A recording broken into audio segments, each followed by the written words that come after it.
வணக்கம். நான் சுதர்ஷன் மகேஷ். லோக்சபா தேர்தல் கிட்டத்தட்ட 4 கட்ட வாக்குப்பதிவு நடந்து முடிஞ்சதுக்கு அப்புறமாவுமே அந்த தேர்தல் களம் அப்படின்றது நார்த் இந்தியாவில் நல்லா சூடாகவே இருக்கிறத நம்ம பார்க்க முடிகிறது. ஸோ வழக்கமாக பாகிஸ்தான் சம்மந்தமான விஷயங்களை ஆளக்கூடிய கட்சி பாரதிய ஜனதா கட்சி தான் எடுத்து பேசுவாங்க. இந்த முறை அவர்களினுடைய அந்த வலையில் காங்கிரஸ் கட்சி போய் விழுந்துட்டாங்களோ அப்படின்ற மாதிரி தான் நம்மளால் பார்க்க முடிகிறது. பாகிஸ்தானுக்கு ஆதரவான கருத்துக்களை ஆரம்பத்தில் பாரதிய ஜனதா கட்சி காங்கிரஸ் ஜெயிக்கணும் அப்படின்னு சொல்லிட்டு பாகிஸ்தானினுடைய தலைவர்கள் விரும்புகிறாங்க அப்படின்னு சொல்லியிருந்தாரு. பாகிஸ்தானினுடைய தீவிரவாதத்தை வைத்து ராஜ்நாத் சிங் நாம் முன்னாடி மாதிரி கிடையாது, நம்ம மேலே ஆக்கிரமிப்பு நடத்துகிறவங்க அவங்களுடைய நாட்டுக்குள்ளே போய் அடக்கிடுவோம், அவங்களுடைய நாட்டுக்குள்ளே போய் நம்ம அழிச்சிட்டு வருவோம் அப்படின்ற மாதிரியான ஸ்டேட்மெண்ட்லாம் கொடுத்துருந்தாரு. பாகிஸ்தான் ஆக்குபைடு காஷ்மீரில் இப்போ கலவரம் வெடித்திருக்குது. அங்கே போராட்டக்காரர்கள் கலவரக்காரர்கள் போலீஸாரோட மோதலில் ஈடுபட்டிருக்கிறாங்க. கிட்டத்தட்ட 100 பேர் வரைக்கும் காயமடைந்திருக்கிறாங்க. ஸோ போலீஸார் தான் பெருமளவில் காயமடைந்திருக்கிறாங்க. ஸோ அவர்கள் நம்மோட இணையவிருக்கிறதா நிறைய போஸ்டர்ஸ்லாம் நம்மளால் பார்க்க முடியுது. ஸோ அதையும் கூட பாதுகாப்புத்துறை அமைச்சர் ராஜ்நாத் சிங் சொல்லியிருந்தார். ஸோ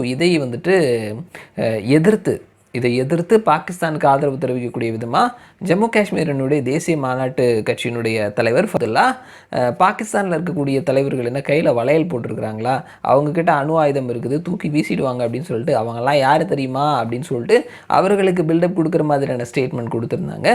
ஸோ இந்த நேரத்தில் பிரதமர் கூட பீகாரில் பேசும்பொழுது இந்திய அலையன்ஸில் இருக்கக்கூடியவர்கள் எல்லாருமே கோழைகள், அவர்கள் பாகிஸ்தானை பார்த்து பயப்படுறாங்க.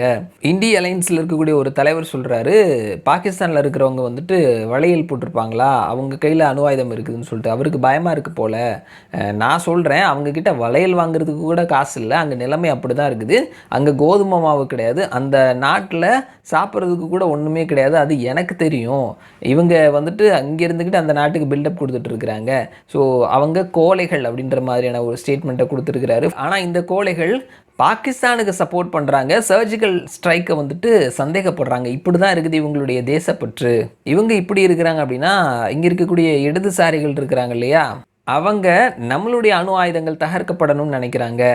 இப்படி கோழைகள் நிறைந்த எதிர்கட்சிகளை பார்க்கறதுக்கு எனக்கு நகைப்புக்குரியதாக இருக்குது அப்படின்ற மாதிரி பிரதமர் மோடி ஸ்டேட்மெண்ட் கொடுத்துருந்தாரு. உண்மையிலேயே பாகிஸ்தான் ஆக்குபைடு காஷ்மீரில் பிரச்சனை நடக்குது. அங்கே என்ன மாதிரியான பிரச்சனைகள் நடக்குது அப்படின்றத பார்த்தோம்னா, அங்கே இருக்கக்கூடிய மக்கள் சில கோரிக்கைகளை முன்வைக்கிறாங்க. கோதுமை மாவினுடைய விலை, அதே மாதிரி மின் கட்டணம் அதிகமாக இருக்குது அப்படின்றது எதிர்த்தும் அவங்க போராட்டம் பண்ணுறாங்க.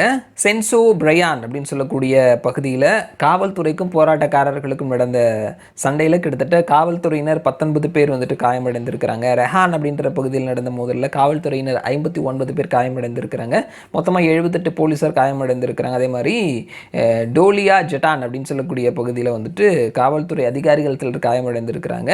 இந்த போராட்டத்தில் 29 போராட்டக்காரர்களும் காயமடைந்திருக்கிறாங்கன்னு சொல்லியிருக்கிறாங்க. இதற்கான இந்த போராட்டம் வெடித்ததை அடுத்து 144 தடை உத்தரவும் போடப்பட்டிருக்குது. இதற்கான ரீசன் என்ன அப்படின்னு சொல்லி நம்ம பார்க்கும் பொழுது, அங்கே மின்சாரம் தயாரிக்கிறதுக்கு நீர்மின் உற்பத்தி செலவு மின்சாரம் தயாரிக்கிறதுக்கான செலவு இருக்கு இல்லையா, அந்த செலவுக்கு ஏற்ற மாதிரி அங்கே மின் கட்டணம் வசூலிக்கிறாங்க, அதை எதிர்க்கிறாங்க.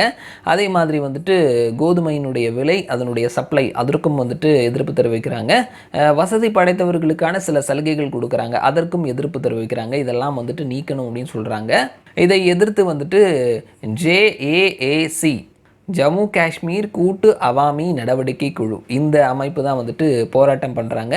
ஃபாரின்லேருந்து எவ்வளோ ஃபண்ட்ஸ் வந்தாலுமே அங்கே பத்த மாட்டேங்குது அப்படின்ற ஒரு நிலைமை தான் இருக்குது. இந்த பாகிஸ்தான் ஆக்குபைடு காஷ்மீர் இப்படி ஒரு பிரச்சனை இருக்குது. அங்கே பெரும்பான்மையான மக்கள் இந்திய தேசத்தோடு இணையணும் அப்படின்ற ஒரு வாய்ஸும் அங்கே ரைஸ் ஆகிறத நம்ம பார்க்க முடியுது. இதை சில பாரதிய ஜனதா கட்சியினுடைய உறுப்பினர்கள் என்ன சொல்கிறாங்க அப்படின்னா, அடுத்த டேர்மில் வந்தாங்க அப்படின்னா அவர்கள் பாகிஸ்தான் ஆக்குபைடு காஷ்மீரையும் இந்தியாவோடு இணைத்துருவாங்க, அதுவும் அவங்களுடைய எஜெண்டாவில் இணைந்திருக்குது அப்படின்றதையும் கூட சொல்கிறாங்க. ஸோ இப்படியாக இந்த எலெக்ஷன் கேம்பெயினில் பாகிஸ்தான் அப்படின்றது ஒரு பெரும் பேசு பொருளாக இருக்குது. வழக்கமாக பாஜக மட்டும் பேசக்கூடிய இந்த விஷயத்தை இந்த முறை பாகிஸ்தானுக்கு ஆதரவாக வாயை கொடுத்து மாட்டிக்கொண்டார்கள் எதிரணியினர் அப்படின்றது நம்ம பார்க்க முடிகிறது. ஸோ இது இன்னும் 3 கட்ட தேர்தலில் என்ன மாதிரி போகுது அப்படின்றத நம்ம வெயிட் பண்ணி பார்க்கலாம். மறுபடியும் நான் உங்களை இன்னொரு வீடியோவில் சந்திக்கிறேன். அது வரைக்கும் நன்றி.